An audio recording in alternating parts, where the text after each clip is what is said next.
syukur kami naikkan kehadiran Tuhan atas pembinaanmu pada kami, sehingga kami dapat melampaui malam yang begitu gelap. Kami mendapatkan udara yang segar, juga Engkau terbitkan matahari untuk menyinari segala jenis ciptaan yang ada di dunia ini. Sebentar kami Bapa akan disapa oleh firman-Mu yang kudus. Terlebih dahulu sucikan hati dan pikiran kami.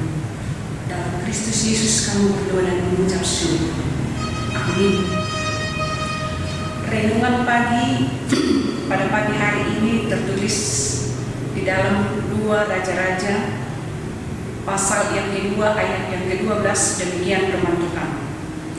Ketika Elisa melihat itu, maka berteriaklah ia, Bapakku, Bapakku, kereta Israel dan orang-orangnya yang berkuda. Kemudian tidak dilihatnya lagi. Lalu direngkukannya pakaiannya dan dikoyakannya menjadi 2 koyakan. Di dalam bahasa Batak demikian dikatakan, Alaidung di ida si Elisa soni jojong maiban.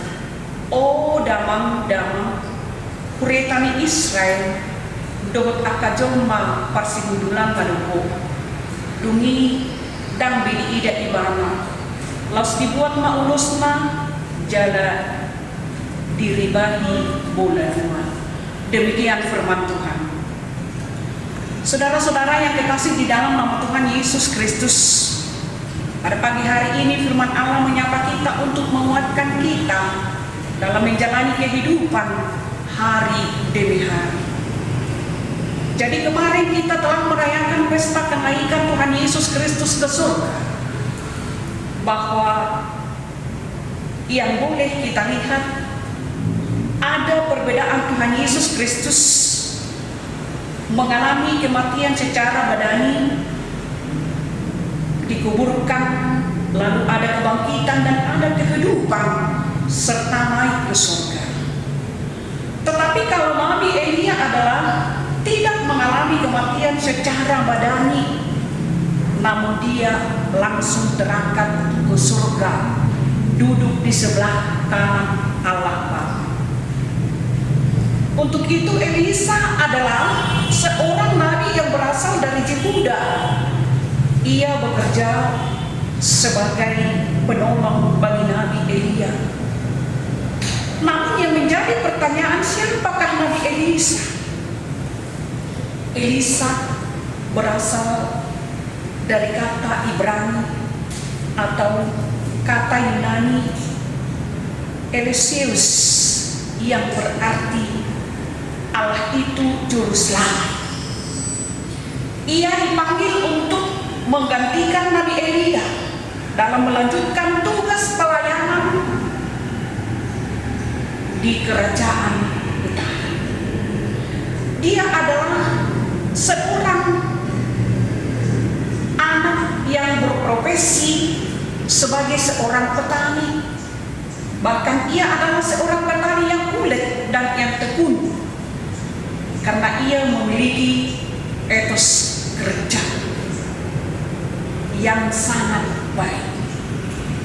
Sekalipun dia adalah sebagai seorang petani, namun ia telah dipakai Allah secara luar biasa karena dia senantiasa berserah kepada Allah. Maka ketika Nabi Elia memanggil Nabi Elisa untuk menggantikannya, jadi di saat dia dipanggil Nabi Elisa, ia tidak mengungkapkan dan tidak mengucapkan satu kata pun. Saudara-saudara yang kekasih di dalam nama Tuhan Yesus Kristus, di dalam renungan ini ada kita lihat yaitu suatu teriakan Nabi Elisa, Bapakku, Bapakku, karena Israel dan orang-orangnya yang berkuda, menunjukkan bahwa dia telah melihat suatu peristiwa kenaikan Nabi Elia ke surga. Sungguh sangat luar biasa atas peristiwa yang dia lihat. Maka teriakan ini bisa diartikan sebagai ekspresi kesedihan akan hilangnya seorang pemimpin. Hal yang ingin ditekankan dalam ayat ini adalah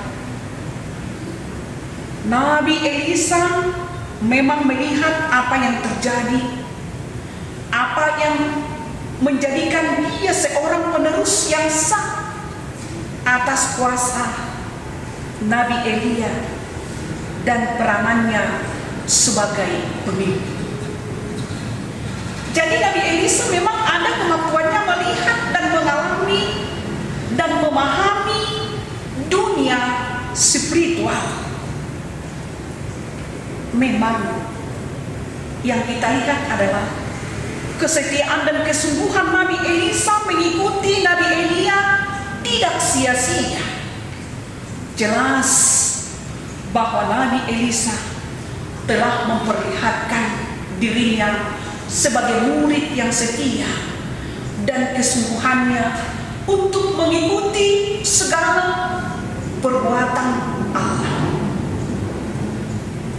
Maka melalui Nabi Elia, akhirnya dia mendapatkan karunia Allah untuk pekerjaan yang luar biasa dan yang lebih besar lagi sebagai pengganti Nabi Elia. Melalui nats renungan kita pada pagi hari ini, firman Tuhan hendak mengingatkan komitmen dan kesetiaan kita sebagai pengikut Kristus. Seperti apa kesetiaan dan kesungguhan kita dalam mengikuti Yesus. Ada orang Kristen yang merindukan mujizat, ada orang Kristen merindukan berkat oleh pertolongan Tuhan Allah, namun tidak mau untuk ditempa, tidak mau dibentuk dan diproses oleh Tuhan. Meminta berkat, tidak pernah lupa, namun melakukan firman Tuhan selalu lupa dan mungkin saja melupakannya. Saudara-saudara yang kekasih di dalam nama Tuhan Yesus Kristus, baiklah kita merenungkan kembali apa yang dikatakan oleh Rasul Paulus dalam 1 Korintus 15 ayat 58. Demikian bunyinya, karena itu saudara-saudaraku yang kekasih, berdirilah teguh, jangan goyah, dan giatlah selalu dalam pekerjaan Tuhan. Sebab kamu tahu bahwa dalam persekutuan dengan Tuhan, jerih payahmu tidak sia-sia. Artinya kita harus selalu setia dan mempercayakan diri kepada Tuhan saja. Suatu ketika kita akan menghasilkan buah yang manis nantinya. Sebab janji Tuhan kepada kita tidak pernah ingkar, asal kita tetap setia. Di dalam buku Kidung Jemaat nomor 446, di sana dikatakan tentang kesetiaan kita kepada Tuhan. Di COVID-19 ini membuat kita dibatasi oleh situasi virus yang tidak dapat kita lihat dengan kasat mata. Namun kita harus tetap setia melaksanakan dan melakukan firman Allah sebagaimana kesetiaan Nabi Elisa dan kegigihannya dan perjuangannya di berbagai ancaman dan tantangan dihadapi. Tetapi dia selalu bergantung kepada Tuhan saja. Amin.